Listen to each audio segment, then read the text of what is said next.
श्रीकुलदेवी स्तोत्रम् ध्यानम्। कुलदेवी महाभागे कुलाद्रिकृतकेतने प्रसन्ना भव मह्यं त्वं कुलदेवी नमोऽस्तुते। ॐ नमस्ते श्रीकुलदेवी कुलाराध्या कुलेश्वरी कुलसंरक्षणी माता कौलिकज्ञानप्रकाशिनी। वन्दे श्रीकुलपूज्या कुलाम्बा कुलरक्षिणी वेदमाता जगन्माता लोकमाता हितैषिणी। आदिशक्तिसमुद्भूता त्वया हि सम्पूर्णजगत्। विश्ववन्द्यां महाघोरां त्राहि मां शरणागतं। त्रैलोक्यहृदयं शोभे देवी त्वं परमेश्वरी भक्तानुग्रहकारिणी त्वं कुलदेवी नमोऽस्तुते। महादेवप्रियङ्करी बालानां हितकारिणी कुलवृद्धिकरी माता त्राहि मां शरणागतं। चिदग्रिमण्डलसम्भूता राज्यवैभवकारिणी प्रकटितां सुरेशानी वन्दे त्वां राजगौरवम्। त्वदीये कुले जातः त्वामेव शरणं गतः। त्वद्वत्सलोऽहं माद्ये त्वं रक्ष रक्षाधुना। पुत्रं देहि धनं देहि साम्राज्यं प्रदेहि मे। सर्वदास्माकं कुले भूयात् मङ्गलानुशासनं। कुलाष्टकमिदं पुण्यं नित्यं यः सुकृते पठेत् तस्य वृद्धिकुले जातः प्रसन्ना परमेश्वरी। कुलदेवी स्तोत्रमिदं सुपुण्यं ललितं तथा अर्पयामि भवद्भक्त्या त्राहि मां शिवगेहिनी। ॐ नमस्ते श्रीकुलदेवी कुलाराध्या कुलेश्वरी कुलसंरक्षणी माता कौलिकज्ञानप्रकाशिनी। वन्दे श्रीकुलपूज्या कुलाम्बा कुलरक्षिणी वेदमाता जगन्माता लोकमाता हितैषिणी। आदिशक्तिसमुद्भूता त्वया हि सम्पूर्णजगत्। विश्ववन्द्यां महाघोरां त्राहि मां शरणागतं। त्रैलोक्यहृदयं शोभे देवी त्वं परमेश्वरी भक्तानुग्रहकारिणी त्वं कुलदेवी नमोऽस्तुते। महादेवप्रियङ्करी बालानां हितकारिणी कुलवृद्धिकरी माता त्राहि मां शरणागतं।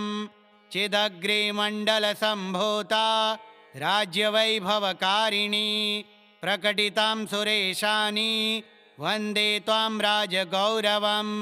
त्वदीये कुले जातः त्वामेव शरणं गतः। त्वद्वत्सलोऽहं माद्ये त्वं रक्ष रक्षाधुना। पुत्रं देहि धनं देहि साम्राज्यं प्रदेहि मे। सर्वदास्माकं कुले भूयात् मङ्गलानुशासनं। कुलाष्टकमिदं पुण्यं नित्यं यः सुकृते पठेत् तस्य वृद्धिकुले जातः प्रसन्ना परमेश्वरी। कुलदेवी स्तोत्रमिदं सुपुण्यं ललितं तथा अर्पयामि भवद्भक्त्या त्राहि मां शिवगेहिनी। ॐ नमस्ते श्रीकुलदेवी कुलाराध्या कुलेश्वरी कुलसंरक्षणी माता कौलिकज्ञानप्रकाशिनी। वन्दे श्रीकुलपूज्या कुलाम्बा कुलरक्षिणी वेदमाता जगन्माता लोकमाता हितैषिणी। आदिशक्तिसमुद्भूता त्वया हि सम्पूर्णजगत्। विश्ववन्द्यां महाघोरां त्राहि मां शरणागतं। त्रैलोक्यहृदयं शोभे देवी त्वं परमेश्वरी भक्तानुग्रहकारिणी त्वं कुलदेवी नमोऽस्तुते। महादेवप्रियङ्करी बालानां हितकारिणी कुलवृद्धिकरी माता त्राहि मां शरणागतं। चिदग्रिमण्डलसम्भूता राज्यवैभवकारिणी प्रकटितां सुरेशानी वन्दे त्वां राजगौरवं त्वदीये कुले जातः त्वामेव शरणं गतः त्वद्वत्सलोऽहं माद्ये त्वं रक्ष रक्षाधुना पुत्रं देहि धनं देहि साम्राज्यं प्रदेहि मे सर्वदास्माकं कुले भूयात् मङ्गलानुशासनं कुलाष्टकमिदं पुण्यं नित्यं यः सुकृते पठेत् तस्य वृद्धिकुले जातः प्रसन्ना परमेश्वरी कुलदेवी स्तोत्रमिदं सुपुण्यं ललितं तथा अर्पयामि भवद्भक्त्या त्राहि मां शिवगेहिनी।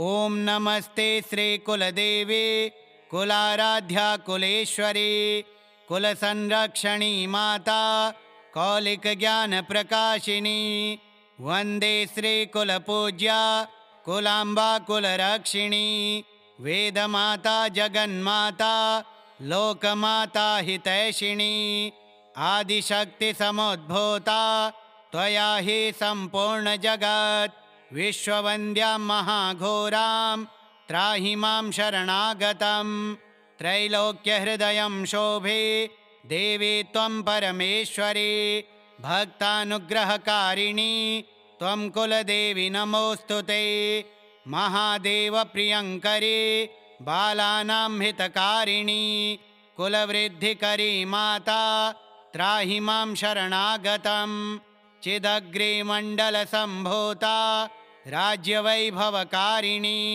प्रकटितां सुरेशानी वन्दे त्वां राजगौरवं त्वदीये कुले जातः त्वामेव शरणं गतः त्वद्वत्सलोऽहं माद्ये त्वं रक्ष रक्षाधुना पुत्रं देहि धनं देहि साम्राज्यं प्रदेहि मे सर्वदास्माकं कुले भूयात् मङ्गलानुशासनं कुलाष्टकमिदं पुण्यं नित्यं यः सुकृते पठेत् तस्य वृद्धिकुले जातः प्रसन्ना परमेश्वरी कुलदेवी स्तोत्रमिदं सुपुण्यं ललितं तथा अर्पयामि भवद्भक्त्या त्राहि मां शिवगेहिनी। ॐ नमस्ते श्रीकुलदेवी कुलाराध्या कुलेश्वरी कुलसंरक्षणी माता कौलिकज्ञानप्रकाशिनी वन्दे श्रीकुलपूज्या कुलाम्बा कुलरक्षिणी वेदमाता जगन्माता लोकमाता हितैषिणी आदिशक्तिसमुद्भूता त्वया हि सम्पूर्णजगत् विश्ववन्द्यां महाघोरां त्राहि मां शरणागतं त्रैलोक्यहृदयं शोभे देवी त्वं परमेश्वरी भक्तानुग्रहकारिणी त्वं कुलदेवी नमोऽस्तु ते महादेवप्रियङ्करी बालानां हितकारिणी कुलवृद्धिकरी माता त्राहि मां शरणागतं चिदग्रिमण्डलसम्भूता राज्यवैभवकारिणी प्रकटितां सुरेशानी वन्दे त्वां राजगौरवं त्वदीये कुले जातः त्वामेव शरणं गतः त्वद्वत्सलोऽहं माद्ये त्वं रक्ष रक्षाधुना पुत्रं देहि धनं देहि साम्राज्यं प्रदेहि मे सर्वदास्माकं कुले भूयात् मङ्गलानुशासनं कुलाष्टकमिदं पुण्यं नित्यं यः सुकृते पठेत् तस्य वृद्धिकुले जातः प्रसन्ना परमेश्वरी कुलदेवी स्तोत्रमिदं सुपुण्यं ललितं तथा अर्पयामि भवद्भक्त्या त्राहि मां शिवगेहिनी। ॐ नमस्ते श्रीकुलदेवी कुलाराध्या कुलेश्वरी कुलसंरक्षणी माता कौलिकज्ञानप्रकाशिनी वन्दे श्रीकुलपूज्या कुलाम्बा कुलरक्षिणी वेदमाता जगन्माता लोकमाता हितैषिणी आदिशक्तिसमुद्भूता त्वया हि सम्पूर्णजगत् विश्ववन्द्यां महाघोरां त्राहि मां शरणागतं त्रैलोक्यहृदयं शोभे देवी त्वं परमेश्वरी भक्तानुग्रहकारिणी त्वं कुलदेवी नमोऽस्तु ते। महादेवप्रियङ्करी बालानां हितकारिणी कुलवृद्धिकरी माता त्राहि मां शरणागतं। चिदग्रिमण्डलसम्भूता राज्यवैभवकारिणी प्रकटितां सुरेशानि वन्दे त्वां राजगौरवम्। त्वदीये कुले जातः त्वामेव शरणं गतः त्वद्वत्सलोऽहं माद्ये त्वं रक्ष रक्षाधुना। पुत्रं देहि धनं देहि साम्राज्यं प्रदेहि मे सर्वदास्माकं कुले भूयात् मङ्गलानुशासनं। कुलाष्टकमिदं पुण्यं नित्यं यः सुकृते पठेत् तस्य वृद्धिकुले जातः प्रसन्ना परमेश्वरी। कुलदेवी स्तोत्रमिदं सुपुण्यं ललितं तथा अर्पयामि भवद्भक्त्या त्राहि मां शिवगेहिनी। ॐ नमस्ते श्रीकुलदेवी कुलाराध्या कुलेश्वरी कुलसंरक्षणी माता कौलिकज्ञानप्रकाशिनी। वन्दे श्रीकुलपूज्या कुलाम्बा कुलरक्षिणी वेदमाता जगन्माता लोकमाता हितैषिणी। आदिशक्तिसमुद्भूता त्वया हि सम्पूर्णजगत् विश्ववन्द्यां महाघोरां त्राहि मां शरणागतं। त्रैलोक्यहृदयं शोभे देवी त्वं परमेश्वरी भक्तानुग्रहकारिणी त्वं कुलदेवी नमोऽस्तु ते। महादेवप्रियङ्करी बालानां हितकारिणी कुलवृद्धिकरी माता त्राहि मां शरणागतं। चिदग्रिमण्डलसम्भूता राज्यवैभवकारिणी प्रकटितां सुरेशानि वन्दे त्वां राजगौरवम्। त्वदीये कुले जातः त्वामेव शरणं गतः त्वद्वत्सलोऽहं माद्ये त्वं रक्ष रक्षाधुना। पुत्रं देहि धनं देहि साम्राज्यं प्रदेहि मे सर्वदास्माकं कुले भूयात् मङ्गलानुशासनं। कुलाष्टकमिदं पुण्यं नित्यं यः सुकृते पठेत् तस्य वृद्धिकुले जातः प्रसन्ना परमेश्वरी। कुलदेवी स्तोत्रमिदं सुपुण्यं ललितं तथा अर्पयामि भवद्भक्त्या त्राहि मां शिवगेहिनी। ॐ नमस्ते श्रीकुलदेवी कुलाराध्या कुलेश्वरी कुलसंरक्षणी माता कौलिकज्ञानप्रकाशिनी। वन्दे श्रीकुलपूज्या कुलाम्बा कुलरक्षिणी वेदमाता जगन्माता लोकमाता हितैषिणी। आदिशक्तिसमुद्भूता त्वया हि सम्पूर्णजगत् विश्ववन्द्यां महाघोरां त्राहि मां शरणागतं। त्रैलोक्यहृदयं शोभे देवी त्वं परमेश्वरी भक्तानुग्रहकारिणी त्वं कुलदेवी नमोऽस्तु ते। महादेवप्रियङ्करी बालानां हितकारिणी कुलवृद्धिकरी माता त्राहि मां शरणागतं। चिदग्रिमण्डलसम्भूता राज्यवैभवकारिणी प्रकटितां सुरेशानि वन्दे त्वां राजगौरवम्। त्वदीये कुले जातः त्वामेव शरणं गतः त्वद्वत्सलोऽहं माद्ये त्वं रक्ष रक्षाधुना। पुत्रं देहि धनं देहि साम्राज्यं प्रदेहि मे सर्वदास्माकं कुले भूयात् मङ्गलानुशासनं। कुलाष्टकमिदं पुण्यं नित्यं यः सुकृते पठेत् तस्य वृद्धिकुले जातः प्रसन्ना परमेश्वरी। कुलदेवी स्तोत्रमिदं सुपुण्यं ललितं तथा अर्पयामि भवद्भक्त्या त्राहि मां शिवगेहिनी। ॐ नमस्ते श्रीकुलदेवी कुलाराध्या कुलेश्वरी कुलसंरक्षणी माता कौलिकज्ञानप्रकाशिनी वन्दे श्रीकुलपूज्या कुलाम्बा कुलरक्षिणी वेदमाता जगन्माता लोकमाता हितैषिणी आदिशक्तिसमुद्भूता त्वया हि सम्पूर्णजगत् विश्ववन्द्यां महाघोरां त्राहि मां शरणागतं त्रैलोक्यहृदयं शोभे देवी त्वं परमेश्वरी भक्तानुग्रहकारिणी त्वं कुलदेवी नमोऽस्तु ते महादेवप्रियङ्करी बालानां हितकारिणी कुलवृद्धिकरी माता त्राहि मां शरणागतं चिदग्रिमण्डलसम्भूता राज्यवैभवकारिणी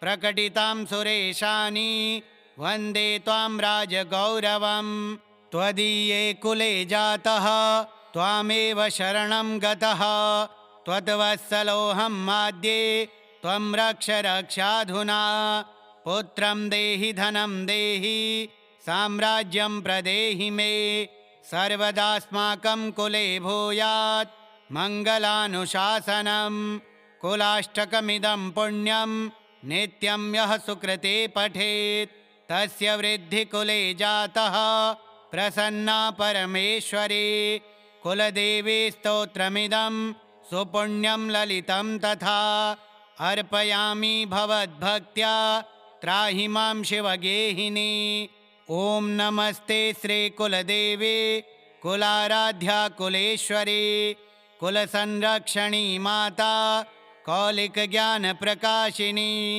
वन्दे श्रीकुलपूज्या कुलाम्बा कुलरक्षिणी वेदमाता जगन्माता लोकमाता हितैषिणी आदिशक्तिसमुद्भूता त्वया हि सम्पूर्णजगत् विश्ववन्द्यां महाघोरां त्राहि मां शरणागतं त्रैलोक्यहृदयं शोभे देवी त्वं परमेश्वरी भक्तानुग्रहकारिणी त्वं कुलदेवी नमोऽस्तु ते महादेवप्रियङ्करी बालानां हितकारिणी कुलवृद्धिकरी माता त्राहि मां शरणागतं चिदग्रिमण्डलसम्भूता राज्यवैभवकारिणी प्रकटितां सुरेशानि वन्दे त्वां राजगौरवं त्वदीये कुले जातः त्वामेव शरणं गतः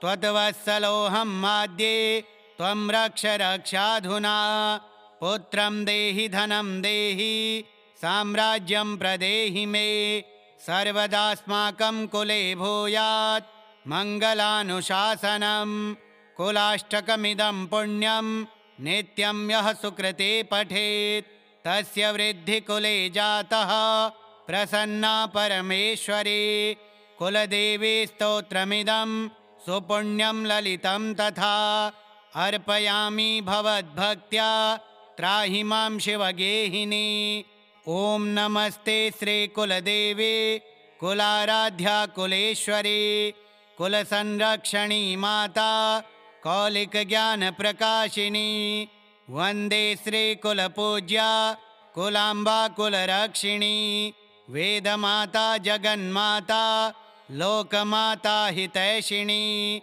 आदिशक्तिसमुद्भूता त्वया हि सम्पूर्णजगत् विश्ववन्द्यां महाघोरां त्राहि मां शरणागतं त्रैलोक्यहृदयं शोभे देवी त्वं परमेश्वरी भक्तानुग्रहकारिणी त्वं कुलदेवी नमोऽस्तु ते महादेवप्रियङ्करी बालानां हितकारिणी कुलवृद्धिकरी माता त्राहि मां शरणागतं चिदग्रिमण्डलसम्भूता राज्यवैभवकारिणी प्रकटितां सुरेशानि वन्दे त्वां राजगौरवं त्वदीये कुले जातः त्वामेव शरणं गतः त्वद्वत्सलोऽहं माद्ये त्वं रक्ष रक्षाधुना पुत्रं देहि धनं देहि साम्राज्यं प्रदेहि मे सर्वदास्माकं कुले भूयात् मङ्गलानुशासनं।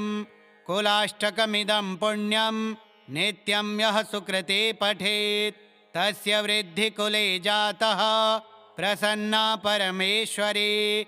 कुलदेवी स्तोत्रमिदं सुपुण्यं ललितं तथा अर्पयामि भवद्भक्त्या त्राहि मां शिवगेहिनी।